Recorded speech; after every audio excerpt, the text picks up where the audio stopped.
ಯಾವ್ದ್ರಿ ಬೂಟಾಟಿಕೆ ಇದೆಲ್ಲ? ಬೂಟಾಟಿಕೆ ಸರ್ಕಾರನ ನಿಮ್ದು? ಯಾವ್ದು ಸೀಮೆಗೆ ನಿಮ್ ಕನ್ನಡ ಪ್ರೇಮ? ಯಾವುದು ನಿಮ್ದು ಕನ್ನಡದ ಕಳಕಳಿ? ನಿಜವಾದ ಕನ್ನಡದ ಕಳಕಳಿ ಇದ್ರೆ ನೀವು ಸರಿಯಾದಂತ ತೀರ್ಮಾನವನ್ನ ತಗೊಳ್ಳಿ. ಇಲ್ಲದೆ ಹೋದ್ರೆ ಮುಂದೆ ಲೋಕಸಭಾ ಚುನಾವಣೆ ಬರುತ್ತೆ. ಕಲಿಸ್ತೀವಿ, ನಿಮಗೆ ಪಾಠ ಕಲಿಸ್ತೀವಿ. ನಮ್ಮನ್ನೆಲ್ಲ ಬಳಸ್ಕೊಂಡ್ರಲ್ರಿ ನೀವು ಚುನಾವಣೆಗೆ. ನಮ್ಮನ್ನೆಲ್ಲ ಬಳಸ್ಕೊಂಡ್ರಲ್ರಿ ನೀವು ಚುನಾವಣೆಗೆ. ನಮ್ಮನ್ನೆಲ್ಲ ಬಳಸ್ಕೊಂಡ್ರಲ್ರಿ ನೀವು ಚುನಾವಣೆಗೆ. ಸರ್, ಎಷ್ಟು ಹೋರಾಟಗಳು ಮಾಡಿದ್ದೀರಾ ಸರ್? ನೀವೆಷ್ಟು ಹೋರಾಟ ಮಾಡಿದ್ದೀರಾ? ನಾವು ಮಾಡಿದ್ದೀವಿ ಸರ್. ಎಷ್ಟು ಸಕ್ಸಸ್ಫುಲ್ ಆಗಿದ್ದೀರಾ ಸರ್? ಅದು ಮಾಡಿಲ್ಲ, ಇನ್ನೂ ಜಾಸ್ತಿ ಮಾಡ್ತಾರೆ. ಹೋರಾಟನ ಮಾಡಿಲ್ಲ ಅಂದ್ರೆ ಅಲ್ಲ ಅಂದ್ರೆ ಈ ದೇಶ ಇರೋವರೆಗೂ ಹೋರಾಟ ಮಾಡ್ತಾನೆ ಇರ್ಬೇಕಾ ಸರ್? ಮಾಡಿದಾಗ ಸ್ವಲ್ಪ ಕಡಿಮೆ ಆಗಿದೆ. ಅಲ್ಲ, ನನ್ನ ಹೋರಾಟ ಏನ್ ಗೊತ್ತಾ ಸರ್? ನಿರ್ನಾಮ ಆಗ್ಬಿಡ್ಬೇಕು ಹೋರಾಟ ಅನ್ನೋದು. ಹೋರಾಟನೇ ಇಲ್ದೇ ಇರುವಂತ ಒಂದು ಅದ್ಭುತವಾದ ಸಮಾಜ ಆಗಬೇಕು. ಪ್ರಜಾಪ್ರಭುತ್ವದಲ್ಲಿ ಸಾಧ್ಯ ಅಲ್ವಲ್ಲ ಸರ್? ಯಾಕೆ ಸರ್? ಪ್ರಜಾಪ್ರಭುತ್ವದಲ್ಲೇ ಸಾಧ್ಯ ಅದು, ರಾಜಪ್ರಭುತ್ವದಲ್ಲಿ ಸಾಧ್ಯ ಇಲ್ಲ. ರಾಜ ತಪ್ಪು ಮಾಡಿದ್ರೆ ಪ್ರಜೆಗಳು ಗಲಾಟೆ ಮಾಡ್ತಾರೆ. ಪ್ರಜೆಗಳೇ ರಾಜರಾಗ್ಬಿಟ್ರೆ ಯಾರು ಗಲಾಟೆ ಮಾಡ್ತಾರೆ? ಎಲ್ಲರೂ ರಾಜಗಳಾಗಲ್ಲ ಸರ್. ಎಲ್ಲ ರಾಜರಿಗೆ ಪ್ರಜಾಪ್ರಭುತ್ವ ಅವರು ಆವಾಗ ಒಂದು ಮಾತನ್ನು ಹೇಳಿದ್ರು, ಸ್ವಾತಂತ್ರ್ಯ ಹೋರಾಟ ನಡೀತ್ರಿ, ಹೊರಗಿನವ್ರು ಬಂದು ನಮ್ಮ ಮೇಲೆ ದಬ್ಬಾಳಿಕೆ ಮಾಡ್ತಿದ್ದಾರೆ, ಅವ್ರ ವಿರುದ್ಧ ಹೋರಾಟಪ್ಪ, ಅದು ಕರೆಕ್ಟ್. ಅವ್ರು ಹೋದ್ಮೇಲೆ ಇರೋರೆಲ್ಲ ನಮ್ಮವರೆಲ್ಲ, ನಮ್ಮವ್ರ ವಿರುದ್ಧ ನಮ್ಮವ್ರು ಯಾಕೆ ಹೋರಾಡಬೇಕು ಅನ್ನೋದು ಅವ್ರು ಹೇಳೋದು.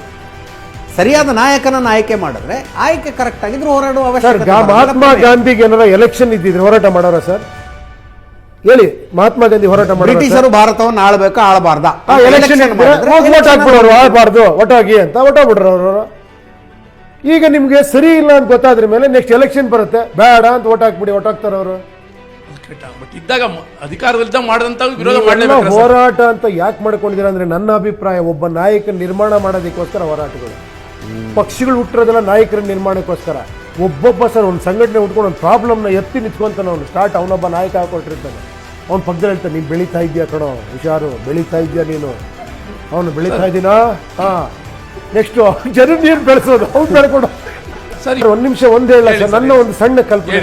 ನಾನು ಮತ್ತೆ ನಾಯಕನ ಕಲ್ಪನೆ ಅಲ್ಲ ಸರ್, ನಾನು ಏನೇ ಹೇಳಿದ್ರು ಮತ್ತೆ ನಾಯಕ ನೀವೇ ಮಾಡಿ ಸರ್. ನನ್ನ ಪ್ರಕಾರ ಒಂದು ಏರಿಯಾದಲ್ಲಿರೋ ಪೊಲೀಸ್ ಸ್ಟೇಷನ್, ಆ ಪೊಲೀಸ್ ಆಫೀಸರ್ ಇರಬೇಕಾ ಬಿಡಬೇಕು ಅನ್ನೋದು ಆ ಏರಿಯಾ ಜನಗಳು ನಿರ್ಧಾರ ಮಾಡ್ಬೇಕು ಸರ್.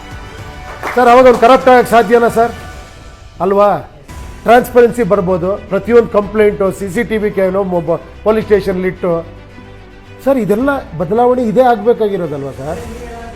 ಜನಗಳಿಗೋಸ್ಕರ, ಜನರಿಂದಾಗಿ ಅಂತ ಏನು ಹೇಳ್ತಾ ಇದ್ದೀರಾ? ಸೊ ಮಾಡ್ಲಿಕ್ಕೆ ಹೊರಟಿದ್ದಾರೆ, ಇವ್ರಿಗೆಲ್ಲ ಸಪೋರ್ಟ್ ಮಾಡ್ಬೋದು ಅಂತೇಳಿ ಒಂದು ಕಲ್ಪನೆ ಇತ್ತು.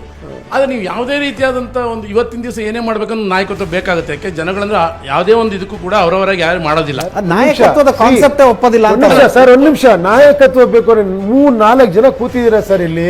ಸರ್ ಇದಾರೆ, ಇದಕ್ಕಿನ್ನ ನಾಯಕರು ನಾನು ಏನಕ್ಕೆ ಬೇಕು ಸರ್? ನೀವೆಲ್ಲ ಎಕ್ಸ್ಪೀರಿಯನ್ಸ್ಡ್ ಗ್ರೇಟ್ ನಾಯಕರು ಇದಾರೆ. ನಿಮ್ಮ ಪಕ್ಷದಲ್ಲಿ ಗ್ರೇಟೆಸ್ಟ್ ನಾಯಕರುಗಳಿದ್ದಾರೆ. ಹೌದೌದು. ನಾನು ಯಾಕೆ ಸರ್ ಬೇಕು? ಜನಗಳಲ್ಲಿ ಒಂದು ಕಲ್ಪನೆ, ಭರವಸೆ ಇತ್ತು. ಅಲ್ಲ, ಇದೆಯಲ್ಲ ಕಲ್ಪನೆ ಕಣ್ಣು ಮುಂದೆ ಇದಾರಲ್ಲ. ನಾವು 5 ಜನ ಲೀಡರ್ಸ್ ಇದ್ದಾರೆ ಒಂದೊಂದು. ಸರ್, ನಿಮ್ಮ ಪಕ್ಷ ಸ್ಥಾಪನೆಯ ಘೋಷಣೆ ಮಾಡಿದಾಗ ಜನರಲ್ಲಿ ಒಂದು ನಿರೀಕ್ಷೆ ಇತ್ತು ಸರ್, ರಾಜಕೀಯದಲ್ಲಿ ಒಂದು ದೊಡ್ಡ ಮಟ್ಟದ ಬದಲಾವಣೆ ಆಗ್ಬಿಡುತ್ತೆ ಅಂತ. ಆದ್ರೆ ನೀವು ಪಕ್ಷದ ಕಾನ್ಸೆಪ್ಟ್ ಅನ್ನ ಜನರ ತನಕ ತಗೊಂಡು ಹೋಗಿಲ್ಲ. ಇದೇ ಬದಲಾವಣೆ. ಇದನ್ನು ನಾನು ಹೇಳುದು ಜನರ ತನಕ ತಗೊಂಡು ಹೋಗಿಲ್ಲ. ಜನರ ತನಕ ತಗೊಂಡು ಹೋಗೋದು ಅಂದ್ರೆ ಏನು ಅಂದ್ರೆ, ಜನರಿಗೆ ಏನೋ ತೊಂದರೆ ಆದಾಗ ಅವ್ರ ಪರವಾಗಿ ಧ್ವನಿ ಎತ್ತಬೇಕು. ಸರ್, ಸರ್ಕಾರ ಈ ತಪ್ಪು ಮಾಡ್ತು, ಹಿಂಗ್ ಮಾಡಬಾರ್ದು. ಇದ್ರ ತೊಂದರೆ ಜನರಿಂದನೇ ಆಗ್ತಾ ಇದ್ರ. ಓಕೆ, ಜನರಿಗೆ ಏನೋ ತೊಂದರೆ ಅಲ್ಲ. ಕೇಳಿ ಒಂದ್ ನಿಮಿಷ, ಆಗ್ತಿರೋದೇ ಜನರಿಂದ ತೊಂದರೆ. ಕೇಳಿ ಒಂದ್ ನಿಮಿಷ. ವೋಟ್ನ ಮಾರ್ಕೊಂಡ್ಬಿಟ್ಟಿದೀವಿ ಸರ್ ನಾವು. ಯಾರಿಂದ ತೊಂದರೆ ಆಗ್ತಿದೆ? ಜನಗಳಿಂದ. ಜಾತಿ ಧರ್ಮಕ್ಕೆ ಓಟ್ ಆಗಕ್ಕೆ ಶುರು ಮಾಡ್ಬಿಟ್ಟಿದೀವಿ ಸರ್ ನಾವು. ಯಾರೋ ಒಬ್ಬ ಗ್ರೇಟ್ ಫಿಲಮ್ ಸ್ಟಾರ್ ಬಂದ್ರೆ, ಬಂದಮ್ಮ ಸೂಪರ್, ಆ ಸಿನಿಮಾಲಿ ಏನು ಎಕ್ಸ್ಟ್ರಾಂಡಿ ಮಾಡಿದ, ಆಟಕ್ಕೆ ಅವ್ನಿಗೆ ಓಟು ಅಂತ. ಯಾರೋ ಸತ್ತೋದ್ರೆ ಯಾರಿಗೋ ಸಿಂಪತಿ. ಇನ್ನೊಂದ್ಸತಿ ಪಾಪ ಅವ್ರು ಏನೋ ಇದಾಗ್ಬಿಟ್ಟಿದ್ದಾರೆ, ಇವ್ರಿಗೂ ಒಂದು ಚಾನ್ಸ್ ಕೊಟ್ಬೋಣ, ಅವರು ಸ್ವಲ್ಪ ಎಂಜಾಯ್ ಮಾಡಲಿ. ಈ ಪರಿಸ್ಥಿತಿ ಯಾರದ್ದು ಸರ್ ಸರಿ, ಯಾರದ್ದು ಸರ್ ತಪ್ಪಿಲ್ಲಿ?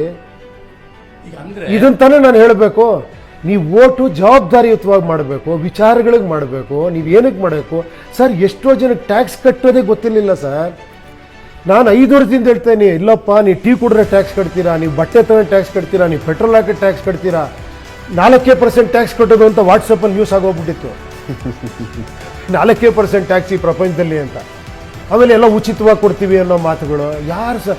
ಆಮೇಲೆ ನಾನು ಹೇಳಕ್ಕೆ ಶುರು ಮಾಡಿದೆ, ಈ ದೇಶನ ಯಾರು ಅವ್ರ ಮನೆಯಿಂದ ದುಡ್ಡು ತಂದು ಒಂದು ಫ್ಲೈಓವರ್ ಕಟ್ಟಿಲ್ಲ, ಮನೆಯಿಂದ ದುಡ್ಡು ತಂದು ಒಂದು ಸ್ಟೇಡಿಯಂ ಕಟ್ಟಿಲ್ಲ. ಎಲ್ಲ ಜನಗಳದ್ದೇ ದುಡ್ಡು ಅಲ್ವಾ?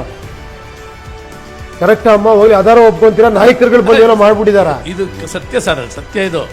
ಅದಕ್ಕೆ ನಾನು ಹೇಳ್ತಾರೆ, ನೀವು ಜನಗಳ ಮಧ್ಯೆನೇ ಇದ್ದುಕೊಂಡು ಜನಗಳ ಮಧ್ಯೆನೇ ಸರ್ ಜನಗಳಿಗೆ ಅನ್ಯಾಯ ಆದ್ರೂ ನೀವು ಧ್ವನಿ ಎತ್ಬೋದು ಅನ್ಯಾಯ ಮಾಡ್ತಿರೋದೇ ಜನಗಳು ಅದಾಗ ಏನ್ ಮಾಡ್ತೀರಾ ನಾನು ಕೇಳ್ತಾ ಇರೋದು ಸರ್ ಮಾಡ್ಬೇಕು ಸರ್ ಅದನ್ನೇ ನಾನು ಮಾಡಕ್ ಹೊರಟಿರೋದು. ನೋಡಿ, ಪಕ್ಷ ಮಾಡಿದೀನಿ, ಜನಗಳಿಗೆ ಹೇಳ್ತಾ ಇದೀನಿ, ನೋಡಿ ನೀವು ಜವಾಬ್ದಾರಿ ತಗೊಳ್ದಿರೋದೇ ನೀವು ಮಾಡ್ತಿರೋ ತಪ್ಪು. ಯಾರು ಜವಾಬ್ದಾರಿ ಹೆಂಗ್ ತಗೊಳಕಾಗುತ್ತೆ ಸರ್ ತಗೊಳ್ಬೇಕು ಸರ್ ತಗೊಳ್ಬೇಕು. ನಿಮ್ಮ ದುಡ್ಡು, ನಿಮ್ಮ ಮನೆ ಸರ್, ನಿಮ್ಮನೆ ನೀವು ಜವಾಬ್ದಾರಿ ತಗೊಳಲ್ವಾ ಸರ್? ಹೌದು. ಇಲ್ಲ ಅದನ್ನ ಅವ್ರ ಪ್ರಶ್ನೆ ಕರೆಕ್ಟ್ ಆಗಿದೆ ಅಲ್ವಾ? ಜನ ವೋಟ್ ಮಾರ್ಕಬೇಕು ಅಂತ ಎಲ್ಲರೂ ಮಾರ್ಕೊಂಡಿಲ್ಲ ಸರ್, ಇನ್ನು ಇವತ್ತಿಗೂ ಕೂಡ ಒಂದ್ ನಿಮಿಷ ಸರ್, ಜಾತಿಯ ಆಧಾರದ ಮೇಲೆ ರಾಜಕಾರಣ ನಡೀತಿಲ್ವಾ? ಇಲ್ಲ, ಇನ್ನು ಇವಲ್ಲೂ ಕೂಡ ಎಲ್ಲ ಪೂರ್ತಿ ಇಲ್ಲ ಸರ್. ಸರ್, ನೀವು JDS ನವರು ಸ್ವಲ್ಪ ಇದೆ. JDS ನವ್ರು ಕೇಳ್ತಾ ಇದ್ದೀನಿ, ನಾನು ಜಾತಿ ಆಧಾರದ ಮೇಲೆ ರಾಜಕಾರಣ ನಡೀತಿಲ್ವಾ ಅಂದ್ರೆ ಇಲ್ಲ ಅಂತೀರಿ ನೀವು. ಸರ್ ಜಾತಿ